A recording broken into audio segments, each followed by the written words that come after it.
Hey guys, welcome back to my channel.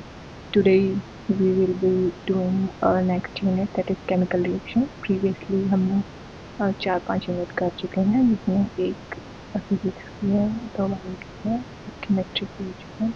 Now coming to this unit, मैंने काफ़ी कोशिश करी है कि मैं आप लोगों को डायरेक्ट कंटेंट प्रोवाइड करूँ free of cost. Basics mainly आप सबने होपफुली रिवाइज कर लिया, और नहीं भी किए हैं तो आप इन क्वेश्चंस के थ्रू आपका बेसिक्स भी क्लियर हो जाएगा. सो आप इन्हीं क्वेश्चन के अकॉर्डिंग आपकी, अगर आप ये क्वेश्चन सही से अटैम्प्ट करने की कोशिश करोगे, एक बार वीडियो देखने के बाद खुद से अटैम्प्ट करने की कोशिश करोगे या पहले अटैम्प्ट करने की कोशिश करोगे, क्वेश्चन देखिए, pause the video and try to answer them by whatever आपको जो भी नॉलेज है उसके बेसिस पे, देन क्रॉस चेक करें तो आपको आइडिया हो जाएगा कि आपकी क्या चीज़ें वीक हैं और क्या चीज़ें आपको इम्प्रूव करनी है. बाकी आप इन्हीं क्वेश्चंस की प्रैक्टिस से आप काफ़ी हद तक सारे MCQs और जो भी डिस्क्रिप्टिव क्वेश्चन आंसर्स तो हम कर रहे हैं वो कर पाओगे without any problem. Okay fine, let's get started. क्योंकि अभी बहुत कम टाइम बचा है हमारे एग्ज़ाम के लिए और हमें सारी यूनिट्स रिवाइज करनी है फॉर द टाइम. हम ट्राई करेंगे कि एग्ज़ाम से एक वीक पहले सारी यूनिट्स कंप्लीट करें. सो stay tuned and do like and subscribe the channel if you really want to study in easy way. Like I will provide you answers and questions for practice. So let's get started. The first question for the chemical reaction chapter is, state the law of conservation of mass. Explain why chemical equations must be balanced and कुछ reactions दी गई हैं, इनको balance out करना है. तो law of conservation of मास होता है. Law of conservation of मास क्या होता है, क्या स्टेट करता है कि कोई भी जैसे केमिकल रिएक्शन होती है, केमिकल रिएक्शन तो आपको पता होगा क्या होता है. केमिकल रिएक्शन वो रिएक्शन होती है जिसमें क्या होगा कि कोई न्यू प्रोडक्ट फॉर्म हो. ठीक है, हमारे पास कोई भी रिएक्टेंट है, उससे हमें कोई नई सब्सटेंस की फॉर्मेशन हो, वो क्या कहलाती है, केमिकल रिएक्शन. ठीक है, तो इन्हीं केमिकल रिएक्शंस को फॉलो आउट करने के लिए हमारे पास क्या होता है कि एक लॉ होता है, जिसमें क्या होता है कि वो रिएक्शंस तब कहलाती हैं बैलेंस्ड फॉर्म में जब हम लॉ ऑफ कंजर्वेशन ऑफ मास को फॉलो करते हैं. ठीक है, तो लॉ ऑफ कंजर्वेशन ऑफ मास क्या कहता है, ये लॉ स्टेट करता है कि मास कभी भी क्रिएट नहीं किया जा सकता. ठीक है, नॉर भी डिस्ट्रॉय. तो कोई भी केमिकल रिएक्शन है, जैसे कभी भी केमिकल रिएक्शन है हमारे पास, इसमें आयरन है, यहाँ पे आयरन है, ऑक्सीजन है, ऑक्सीजन है, हाइड्रोजन है, हाइड्रोजन. लेकिन द नंबर ऑफ मॉलिक्यूल, इनके जो एटम्स हैं वो सेम नहीं है. Right, that's why this is the unbalanced reaction and do not follow the law of conservation of mass. So ये मास, यही जो लॉ है, ये यही स्टेट करता है कि कोई भी मास कभी भी क्रिएट नहीं किया जा सकता है, डिस्ट्रॉय नहीं करा जा सकता किसी भी केमिकल रिएक्शन की. सो अगर हम देखें कि किसी भी क्लोज्ड सिस्टम के अंदर, ठीक है, the mass of reactant before the reaction, जो रिएक्टेंट का मास है, टोटल मास रिएक्शन से पहले, वो हमेशा इक्वल होगा किसके, total mass of the product. ठीक है, ये इसका कंक्लूजन निकलता है लॉ ऑफ कंजर्वेशन ऑफ मास. तो इसी के अकॉर्डिंग हम अप्लाई करते हैं कि जो एटम्स है वो सिंपली रीअरेंज हो जाते हैं जब भी कोई रिएक्शन होती है, लेकिन जो टोटल नंबर ऑफ एटम्स है ना वो कांस्टेंट रह जाता है. ठीक है, होपफुली आपको विजिबल हो रहा होगा. But I am trying to mark all the screen. ठीक है, आगे हम कंटिन्यू करते हैं. कोई भी केमिकल रिएक्शन, इसी क्वेश्चन में आगे क्वेश्चन पूछा जाएगा, एक्सप्लेन करो कि हमें केमिकल रिएक्शंस को बैलेंस क्यों करना पड़ता है. तो उसी का आंसर है कि हमें केमिकल रिएक्शन इसीलिए बैलेंस करनी होती है क्योंकि हमें सेटिस्फाई करना होता है क्या, लॉ ऑफ कंजर्वेशन ऑफ मास को. अब इसको पीछे रीज़न क्या है वो समझेंगे. तो उसमें पहला क्या है, एटॉमिक इक्वालिटी होनी चाहिए. अब जैसे मैंने पहले बताया कि हर एक एटम जो भी प्रेजेंट है रिएक्टेंट में, वो प्रोडक्ट में आना ही चाहिए. You can't make it disappear. ठीक है, from the equation. So atomic equality क्या हुई कि हर एक एटम जो प्रेजेंट है रिएक्टेंट में must appear in the. Next है हमारा मास इंटीग्रिटी. कि मास इंटीग्रिटी भी होना। अब एटॉमिक नंबर तो हमने सेट कर दिया, लेकिन मास इंटीग्रिटी कब होगी? जब कोई भी इक्वेशन है वो अनबैलेंस्ड ही कहलाएगी जब तक उसके जो नंबर ऑफ एटम्स जो कि क्रिएट या डिस्ट्रॉय हुए हैं वो उनका मास इंटीग्रेट नहीं रख पाए, ठीक है, तो वो अनबैलेंस्ड ही इक्वेशन, क्योंकि वो स्टैंडर्ड केमिकल रिएक्शन कहला ही नहीं पाएगी, क्योंकि वो अनबैलेंस्ड है, लॉ ऑफ कंजर्वेशन ऑफ मास को फॉलो ही नहीं करेगी। अब ठीक है, तो इसके बाद अगला क्वेश्चन क्या था कि बैलेंस करो जो भी हमारे पास स्टेप बाय स्टेप जो भी हमारे पास रिएक्शंस दी है, तो इन रिएक्शंस को अगर हम स्टेप बाय स्टेप मार्क करेंगे कि इनको बैलेंस कैसे किया जाए, तो सबसे पहले हम ट्राई करेंगे कि जो भी हमारे पास रिएक्शन में मेटल है उसको बैलेंस आउट करेंगे, ठीक है। तो सबसे पहले हमने किसको उठाया है? आयरन को उठाया है। तो आयरन को अगर हम बैलेंस आउट करेंगे सबसे पहले, तो आयरन प्रोडक्ट में 3 मॉलिक्यूल हैं, ठीक है। अब इसको बैलेंस आउट करेंगे, डायरेक्टली हो जाएगा इजीली, तो 3 आयरन पुट अप करेंगे। ओके, नेक्स्ट हम देखेंगे कि हमारे पास ऑक्सीजन एटम को बैलेंस आउट करना है, तो यहाँ पे 4 मॉलिक्यूल है, तो यहाँ पे 4 मॉलिक्यूल करने के लिए यहाँ पे 4 एटम मेंशन किया है। उसके बाद हम हाइड्रोजन को बैलेंस आउट करेंगे, जो कि हमारा रिएक्टेंट में ज़्यादा बन रहा है, तो हम उसको देखते हुए इसको प्रोडक्ट में बैलेंस आउट करते हैं। तो ये हमारी फाइनल बैलेंस इक्वेशन है, ठीक है।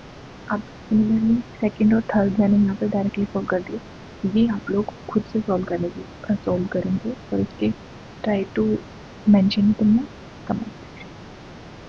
Now coming to the next question, define a decomposition reaction, distinguish between thermal decomposition and electrolytic decomposition with one balanced equation for each. What is observed when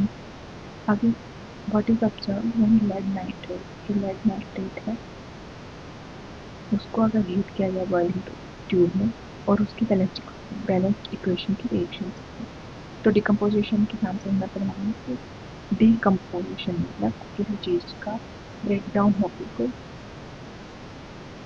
और similar product बने, मतलब decomposition का composition में change आना, ठीक है। नाम से इसका समझ में आ रहा है, बट इसको अगर डिफाइन करेंगे तो ये कैसे होगा?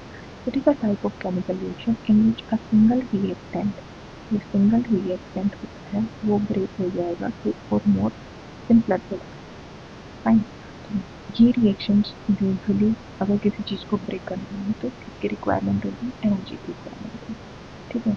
ऐसी रिएक्शंस को परफॉर्म करते हैं in the form of heat. अब हीट डिफरेंट फॉर्म्स को, तो डिकम्पोजिशन रिएक्शन में 3 टाइप की होती है। अगर हम मार्क्स के अकॉर्डिंग देखें डिकम्पोजिशन रिएक्शन 3 टाइप की, जिसमें थर्मल डिकम्पोजिशन है जिसमें हम हीट का यूज़ करें, इलेक्ट्रिसिटी का यूज़ करें, और फोटोलिटिक जिसमें हम लाइट का, सनलाइट का यूज़, उस बेसिस पे हम डिकम्पोजिशन कर सकते हैं डिफरेंट पर्टिकुलर कंपाउंड्स का। तो इसका अगर जनरल फॉर्मूला देखते हैं इस रिएक्शन का, that is AB and A plus B में ब्रेक डाउन होता है। अब अगले क्वेश्चन में पूछा हुआ था कि डिस्टिंग्विश करना है थर्मल डिकम्पोजिशन और इलेक्ट्रोलिटिक डिकम्पोजिशन डिस्टिंग्विश कर। तो हमारे पास जो है थर्मल डिकम्पोजिशन क्या होता है? जब हीट यूज़ करी जाए, जैसे मैंने आपको बताया बॉन्ड्स को ब्रेक करने के लिए। तो इलेक्ट्रिकल एनर्जी वो होती है जिसमें क्या होता है कि इलेक्ट्रिकल एनर्जी यूज़ करके हम बॉन्ड्स को ब्रेक करें। फॉर एग्जाम्पल देखें तो हीट करेंगे अगर हम कैल्शियम कार्बोनेट को, तो ये थर्मल डिकम्पोजिशन में आएगा। इसकी रिएक्शन कैसे लिखी जाएगी? CaCO3 कैल्शियम कार्बोनेट का फॉर्मूला है, सॉल्ट स्टेट में तो हीट किया तो हमारे पास कैल्शियम ऑक्साइड मिला जो कि सॉल्वेंट स्टेट है, पहले CO2 कार्बन डाइऑक्साइड गैस में यूज हो जाए, ठीक है। अब आगे देखें तो ये बताना मेरे को कमेंट सेक्शन में कि CaCO3 को क्या कहते हैं, इसका कॉमन नेम क्या है। अभी तो केमिकल टर्म्स में कैल्शियम कार्बोनेट, CaCO3 को क्या कहते हैं मैंने पिछले केमिस्ट्री चैप्टर में समझाया था। आप देखें इलेक्ट्रोलाइटिक डिकम्पोजिशन क्या होता है। इलेक्ट्रोलाइटिक डिकम्पोजिशन क्या होगा? इसमें इलेक्ट्रिसिटी इलेक्ट्रोलिसिस ऑफ वाटर करेंगे, तो हाइड्रोजन मॉलिक्यूल लिक्विड में अगर इलेक्ट्रिसिटी पास करेगा तो हमारे पास क्या आएंगे? H2 gas and O2 gas, ठीक है। अगला क्वेश्चन है हमारे पास, अगर लेड नाइट्रेट को हम ड्राई लेड नाइट्रेट को बॉइलिंग ट्यूब में हीट करें तो कैसे रिएक्शन शो होगा? ठीक है, बैलेंस करके रखना। अब then lead नाइट्रेट का फॉर्मूला क्या है, PbNO3 ट्वाइस। इसका पाउडर है, इसको हीट करेंगे रिलेटिव में, तो फॉलोइंग मैथ ऑफ ऑब्जर्वेशन आएगी। सबसे पहले ब्राउन फ्यूम्स निकलेंगे। ब्राउन फ्यूम्स ये पर्टिकुलरली एक यही गैस रिलीज करते हैं, तो हम आसानी से पहचान सकते हैं किसी भी रिएक्शन में अगर हमें ब्राउन फ्यूम्स नज़र आए तो वो NO2 गैस है। और ये बहुत ही अनप्लीजेंट बिल्कुल अनप्लीजेंट, हाँ अनप्लीजेंट साउंड के यूज़ करते हैं वैसे, मतलब आप इसको सहन नहीं कर सकते ऐसे स्मेल। कलर चेंज हो जाता है किसका, PbNO3 वाइट क्रिस्टलाइन पाउडर होता है, जो PbO में कन्वर्ट होता है तो येलो कलर।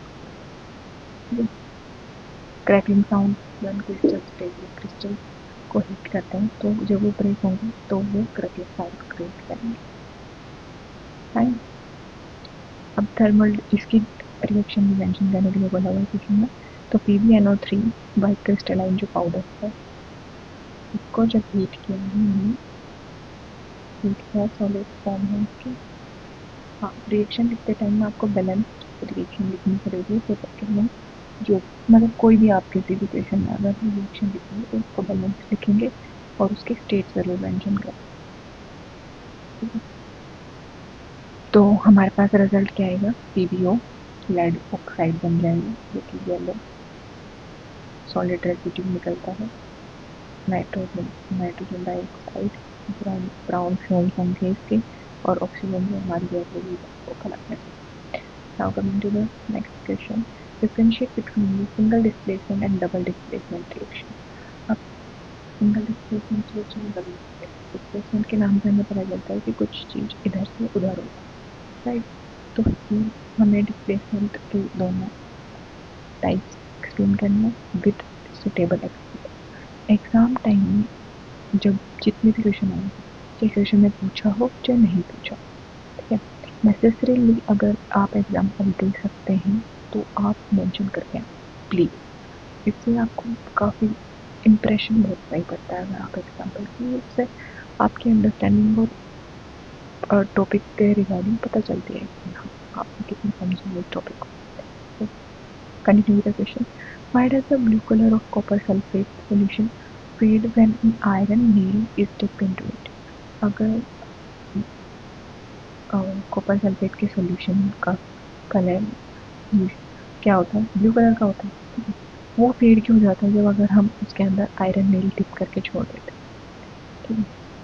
ऑब्वियसली इस क्वेश्चन में पूछा तो डिस्प्लेसमेंट रिएक्शन का ही एग्जाम्पल है, बाकी हम इसको एक्सप्लेन करेंगे further. Right the chemical equation and identify the type of reaction, ठीक है।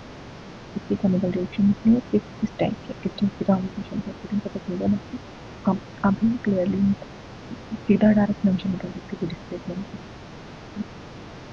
इसके एक्सप्लेनेशन से समझेंगे। तो सबसे पहले डिफरेंस देखेंगे। सिंगल डिस्प्लेसमेंट रिएक्शन में क्या होता है कि मोर रिएक्टिव एलिमेंट प्रेजेंट होगा जो डिस्प्लेस करेगा प्लस रिएक्टिव एलिमेंट को, ठीक है। एक ज़्यादा रिएक्टिव एलिमेंट होगा और एक लेस रिएक्टिव एलिमेंट होगा, और फिर ठीक है, उसमें क्या होगा कि वो डिस्प्लेस कर देगा लेस रिएक्टिव एलिमेंट के साथ में जो एलिमेंट लगा होगा कंपाउंड में, उसको डिस्प्लेस करके मोर रिएक्टिव वाला उसके साथ इंक्रीज कर देंगे, ठीक है।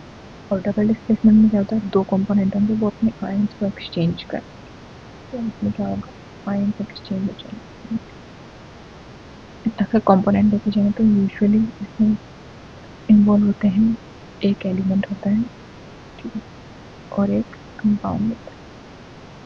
डबल डिस्प्लेसमेंट में देखें हम, डबल डिस्प्लेसमेंट में क्या होंगे, हमारे पास दो आयन कंपाउंड सोल्यूशन के।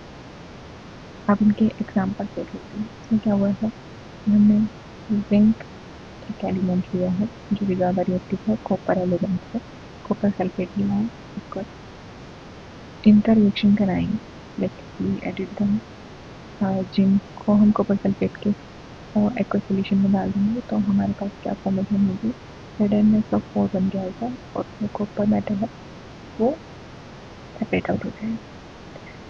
डबल डिस्प्लेसमेंट में क्या होगा कि ये भी हमारे पास एक कंपाउंड है और ये भी हमारे पास एक कंपाउंड है, AgNO3 एंड NaCl। ये दोनों रिएक्ट करेंगे आपस में, अपना आयन वेट। अब Ag है वो NaCl के पास चल जाएगा और Na है वो NO3 के साथ बॉन्ड बना है। तो क्या होगा कि हमारे पास प्रोडक्ट क्या है, AgCl एंड NaNO3। ठीक है, तो ये कौन सी रिएक्शन होगी, डबल डिस्प्लेसमेंट, कि दोनों ने आयन्स चेंज किए। राइट, अब अगला क्वेश्चन क्या था कि blue colour of copper sulphate है वो फेड क्यों जाता है जब आयरन नील हम उसके अंदर डिप करते हैं। तो ये होता कैसे है, हम इसके चेंजेस देख, ये क्या होता है, ये होते क्यों है, क्योंकि जो कॉपर सल्फेट है हमारा CgSO4 जो है, इसमें जो कॉपर है वो रिएक्टिविटी सीरीज के अकॉर्डिंग आयरन से नीचे आता है। अब आप लोगों को पढ़ी रिएक्टिविटी सीरीज याद करना बहुत ज़्यादा ज़रूरी है, क्यों, क्योंकि रिएक्टिविटी सीरीज के अकॉर्डिंग ही आप क्वेश्चन काफ़ी अगर MCQ बेस्ड करेंगे ज़्यादा इशू फुल महसूस करेंगे तो अगर आपको रिएक्टिविटी सीरीज याद रखनी है तो रिएक्टिविटी सीरीज अभी आपको करा तो चलो पहले क्वेश्चन कंप्लीट कर लेते हैं, उसके बाद में रिएक्टिविटी सीरीज भी देख लेंगे। तो सी आप अभी के लिए याद रखो कि सी रिएक्टिविटी सीरीज में आयरन से नीचे लाई जाती है। ठीक है, तो iron is more, that means iron is more reactive than copper. ठीक है, रिएक्टिविटी इस वजह से चेंज आया। ठीक है, और केमिकल चेंज क्या हुआ कि जो आयरन एटम्स हैं वो डिस्प्लेस कर गए कॉपर आयरन। ठीक है, तो हमारे पास क्वेश्चन, हमारे पास जो रिएक्टेंट में था कॉपर सल्फेट वो किस में कन्वर्ट हो गया, आयरन सल्फेट। ठीक है, विजुअल अगर हम विजुअली चेंजेस देखें तो जो कैरेक्टरिस्टिक ब्लू कलर जो है कॉपर सल्फेट का वो फेड कर जाएगा and that will form pale green colour due to the formation of FeSO। तो किसी भी रिएक्शन में अगर FeSO4 बनेगा तो वो पेल ग्रीन कलर शो करेगा। और जो हमारे पास आयरन नील थी, आयरन नील कौन से कलर की होती है, ग्रे कलर की, उसके ऊपर रेडिश ब्राउन कोटिंग हो जाएगी जिसकी कॉपर। That is it. तो रिएक्शन अगर हम इसको लिखेंगे तो Fe जो सॉलिड स्टेट में लिया है वो हमने डाला है ब्लू कॉपर सल्फेट सोल्यूशन में, तो हमें मिला क्या है, फेरस सल्फेट। ठीक है, और कॉपर जो कि आयरन नील के ऊपर लेयर क्रिएट कर लेता है। तो टाइप ऑफ रिएक्शन हमारे पास क्या है, सिंगल डिस्प्लेसमेंट रिएक्शन।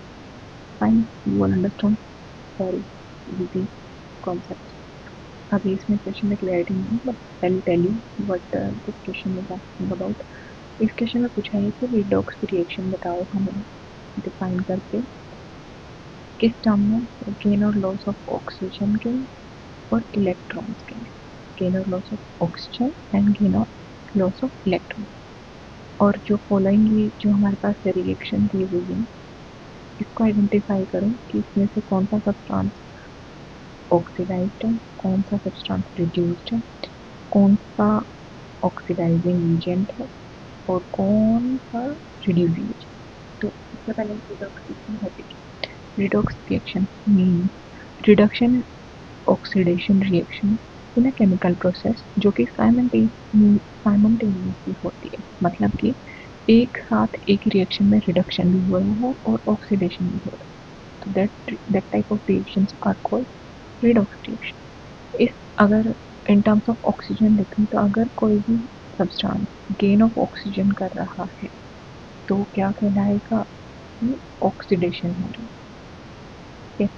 और अगर वो लॉस ऑफ ऑक्सीजन कर रहा है तो इसमें देखें इस रिएक्शन में क्या है कि गेन ऑफ ऑक्सीजन किसने किया है, हाइड्रोजन ने किया है। Right, let me change the colour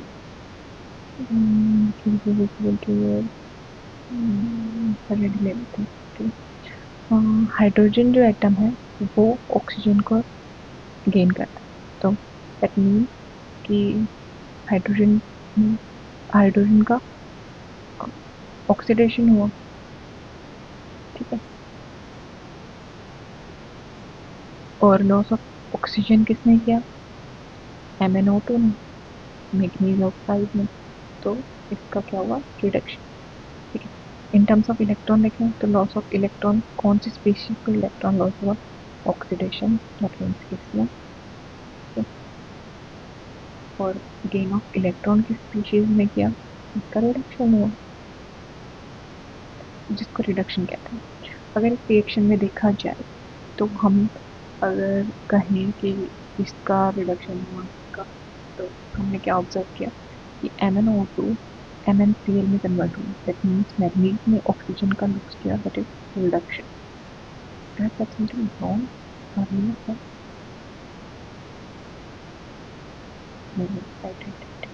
okay fine. So MnO2 है वो क्या हुआ? रिड्यूस हो गया। और HCl में देखिए, HCl तो हम कह सकते हैं कि हाइड्रोजन रिमूव हुआ किससे? क्लोरीन। हाइड्रोजन का रिमूवल से मैंने बताऊँ इसमें ही गलत हो गया। और क्लोराइड है वो लॉस कर जाता है इलेक्ट्रॉन का, तो therefore HCl is being oxidised. इसका मतलब क्या हुआ? HCl ऑक्सीडाइज्ड हुआ है, ठीक है।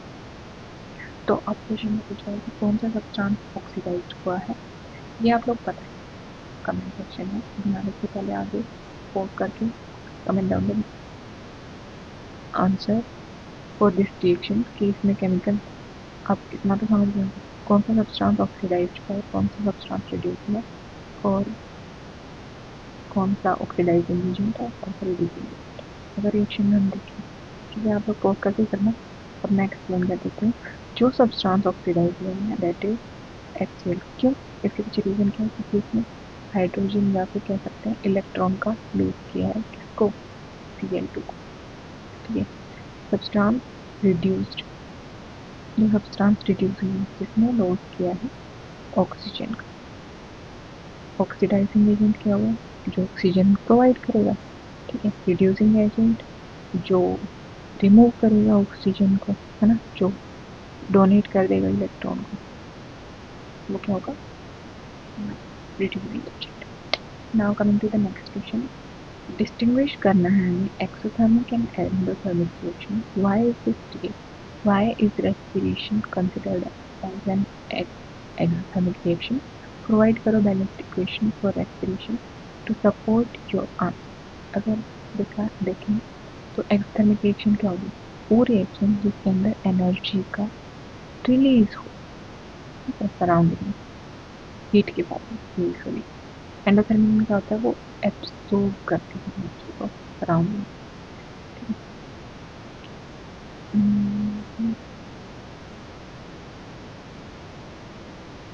तो आगे हम ये डिफाइन करते हैं।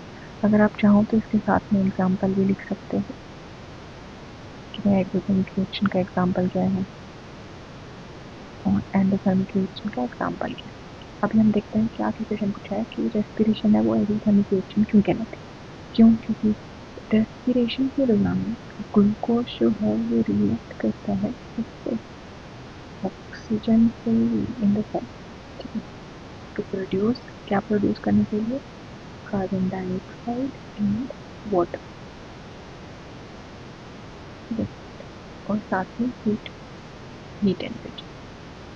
तो the process release a significant amount of energy. जो एनर्जी रिलीज होती है वो ATP के फॉर्म में रिलीज होती है, और ये प्रोसेस जो है वो रिक्वायर्ड होती है नेक्स्ट प्रोसेसेस के लिए एनर्जी एक्सोथर्मिक रिएक्शन के लिए इसमें एनर्जी। तो बैलेंस्ड इक्वेशन अगर लिखी जाए तो जो हमारे पास ग्लूकोज है वो ऑक्सीजन के साथ रिएक्ट करेगा लाइट के प्रेजेंस में और क्लोरोफिल के प्रेजेंस में, so that will lead to the formation of 6 CO2 and 6 H2O balanced reaction. This is how you can answer. Next question है हमारे पास, what is precipitation reaction? Precipitation reaction precipitation मतलब क्या होता है? कुछ चीज जो कि मतलब नहीं होती, सेटल डाउन कर दिया किसी रिएक्शन के अंदर किसी, ठीक है। और इसका एग्जाम्पल के साथ हमें एक्सप्लेन करना है। और अगला क्वेश्चन है कि when in solution, sodium sulphate का जो सोल्यूशन होता है उसके अंदर अगर हम ऐड कर दें बेरियम क्लोराइड का सोल्यूशन, तो हमें क्या ऑब्जर्व होगा? इन दोनों के बीच की रिएक्शन लिखनी, ठीक है। तो हम प्रेसिपिटेशन रिएक्शन को डिफाइन कर लेते हैं। एक प्रेसिपिटेशन रिएक्शन वो केमिकल रिएक्शन होती है जिसके अंदर क्या होता है, एक्वस सोल्यूशन में टू आयनिक कंपाउंड्स होते हैं जो कि रिएक्ट करके इनसोल्यूबल सॉलिड का फॉर्मेशन करते हैं, जो कि कहलाता है प्रेसिपिटेट।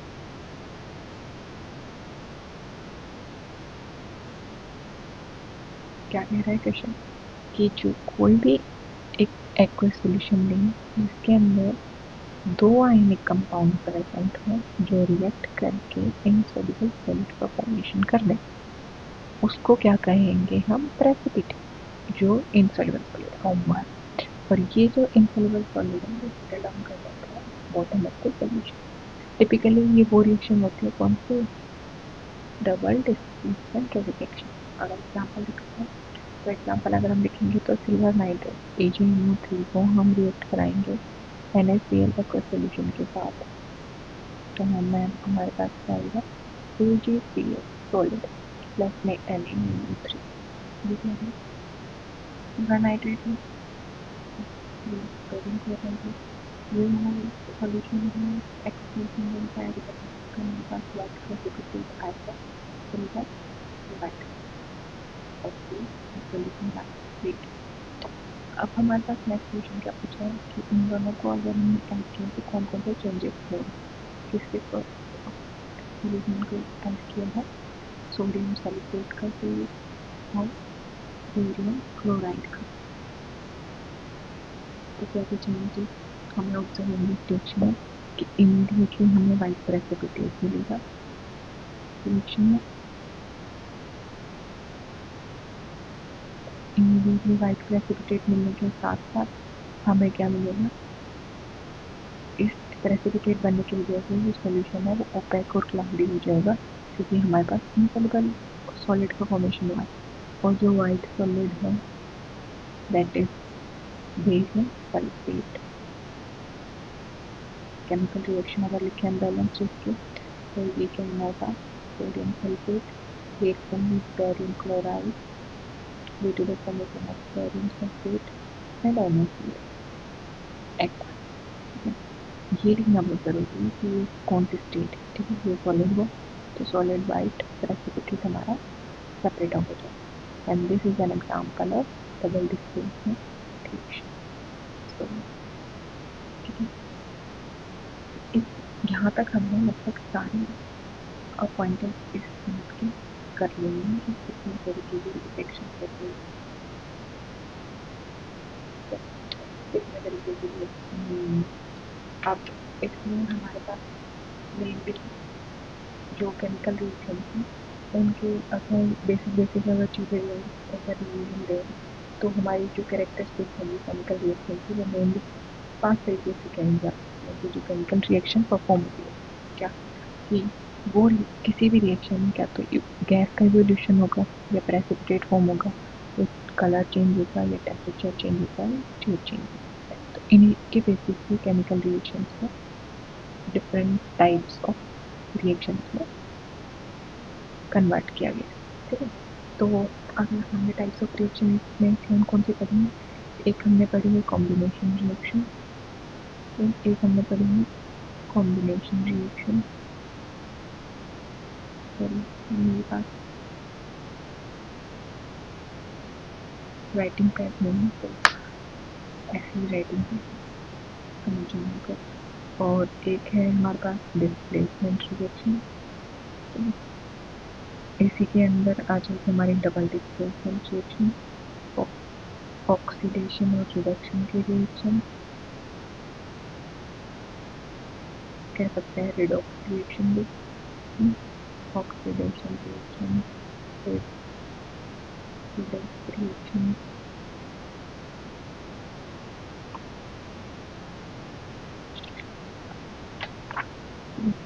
जो बेसिकली हमारी मेन रिएक्शन हो चुके हैं इस चैप्टर में। हमारा ये चैप्टर छोटा ही था, इसमें क्वेश्चन प्रिपेयर हो सकते हैं। बाकी मैंने मेनली सारी रिएक्शन मेंशन करने की कोशिश करी है। कुछ एक ये एसिड वाले चैप्टर से कहीं से मेटल वाले चैप्टर से कहीं है। ये कुछ एक चीज़ें हैं जिसका आप स्क्रीनशॉट ले सकते हैं, जिनको आप रिवाइज कर सकते हैं लास्ट में के फॉर्म में, कि कॉमन सॉल्ट है उसकी बेसिक प्रॉपर्टीज पढ़ लेंगे। जैसे कॉमन सॉल्ट है वो वाइट पाउडर होता है, जो कि उसके यूज में देखें तो फूड में यूज होता है और काफ़ी केमिकल रिएक्शंस में यूज होता है। सोडियम क्लोराइड का फॉर्मेशन कैसा होता है लेबोरेटरी में, by combination of sodium hydroxide and HCl की स्टेट कौन सी aqueous lead to the formation of NaCl and H2। इस तरीके से हम कॉमन सॉल्ट लेबोरेटरी के अंदर फॉर्म कर सकते हैं। ठीक है, जो सी सॉल्ट हमें सी वाटर से मिलता है वो इवेपोरेशन के प्रोसेस में। नेक्स्ट हमारा सोडियम हाइड्रोक्साइड कॉमनली यह कहलाता है कॉस्टिक सोडा। इसका फॉर्मूला क्या होता है, प्रोडक्शन कैसे किया जाता है इसका, जब इलेक्ट्रिसिटी पास करी जाए किससे, ब्राइन, NaCl को क्या कहते हैं, ब्राइन भी कहते हैं। ये चीज़ें याद रखनी एग्जाम बेसिस पे, क्योंकि आपको कुछ चीज़ें डायरेक्ट नहीं बोली जाएंगी। अगर आपको यही चीज़ें याद मिलेंगी तो आपका ये सब करने का कोई फ़ायदा नहीं रहेगा। ठीक है, ये सब कंपाउंड के जो कॉमन नेम है वो भी याद होनी चाहिए। ठीक है, जैसे ब्राइन हो गया है ना, कॉस्टिक सोडा हो गया, वॉशिंग सोडा और भी COP, जिप्सम, इनके सबके फॉर्मूले, इनके नाम, केमिकल नेम सब याद होनी चाहिए। आगे देखते हैं तो इसमें क्या है कि इसको कैसे फॉर्म किया जाता है, बाय इलेक्ट्रोलिसिस। इसके सोडियम क्लोराइड के अंदर इलेक्ट्रोलिसिस करी जाएगी तो क्या फॉर्मेशन होगा, NaOH को क्या कहते हैं, कॉस्टिक सोडा। ये साथ में कौन सी बात बोलोगे, Cl2H2। इसके बारे में तो पढ़ा होगा ना, क्लोरी अल्कली रिएक्शन है, क्लोर अल्कली काफ़ी इम्पोर्टेंट है। क्लोर अल्कली रिएक्शन है,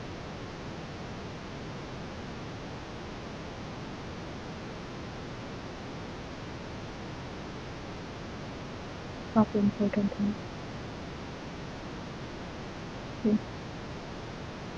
जो क्लोरीन गैस प्रोड्यूस होती है इसकी ये रिएक्शन काफ़ी परफॉर्म की जाती है लैब्स में। ये क्लोरीन गैस जो प्रोड्यूस होती है वो किस में यूज़ करी जाती है, तो ये लिखा हुआ है,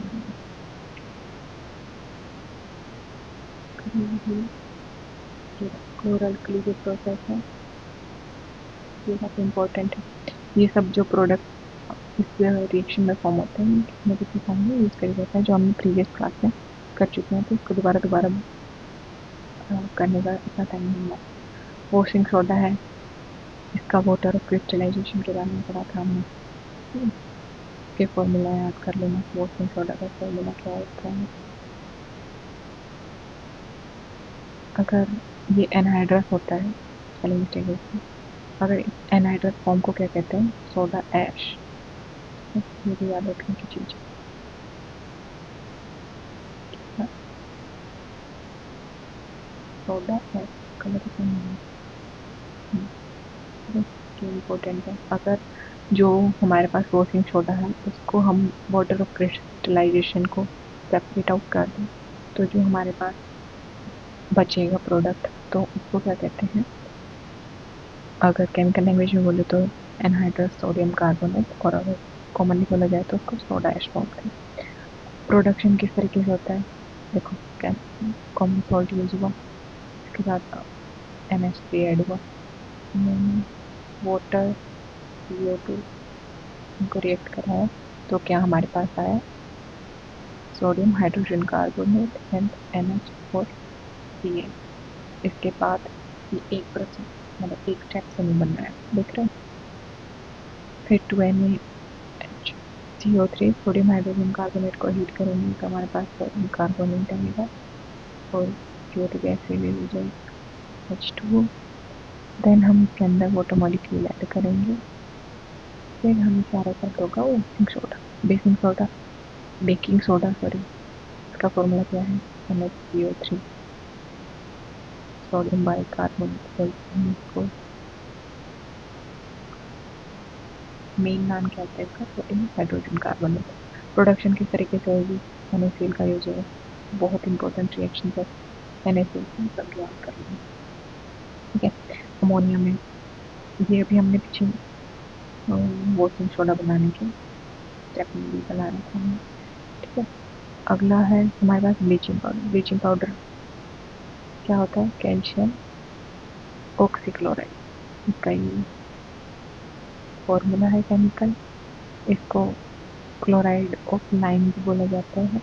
तो ये ब्लीचिंग पाउडर बनता कैसे है, जस्ट फ्लेक्स लाइम, ये भी इम्पोर्टेंट कंपाउंड है जो यूजुअली पूछ ही जाता है एग्जाम्स में। Cl2 क्लोरीन गैस ऐड करें तो हमारे पास ब्लीचिंग पाउडर बनेगा। ठीक है, ये यूजुअली लोग इसको H2O रिमूव कर देते हैं फिर, है ना, ये Cl बना देते हैं, Cl2 नहीं बनता है। ठीक है, अगर कंप्लीट द रिएक्शन में आ जाए तो काफ़ी लोगों को याद नहीं रहता, तो ये जरूर याद रखें कि फ्लेक्स लाइन में आकर हम क्लोरीन ऐड करें तो ब्लीचिंग पाउडर की फॉर्मेशन होती है। नेक्स्ट हमारा प्लास्टर ऑफ पेरिस है, CaCO4 कैल्शियम सल्फेट हेमिहाइड्रेट। ठीक है, इसका फॉर्मूला है प्लास्टर ऑफ पेरिस, का शॉर्ट फॉर्म है, इसकी प्रिपरेशन कैसे होती है, जिप्सम होता है। जब जिप्सम को हम हीट करते हैं तो हमारे पास फॉर्मेशन होती है CO2 की, वाटर मॉलिक्यूल संधाप सेपरेट आउट करते हैं। ये कुछ इनके यूजेस लिखे हैं जो हमने अभी पढ़े हैं, ये रीड आउट कर लेना, आपको screenshot thanks for watching and stay tuned. आप लोग प्लीज़ अपने रिस्पॉन्स दें, अगर आपको वीडियो अच्छी लगी मेरे को मोटिवेट करें, लाइक करके, सब्सक्राइब करके, कमेंट डाउन द क्वेरीज और what ever improvement you want. ठीक है, मैंने इस बार अलग टाइप की वीडियो बनाने की कोशिश करी है, जिसमें मैंने अपने नोट्स, हैंड रिटन नोट्स डाले।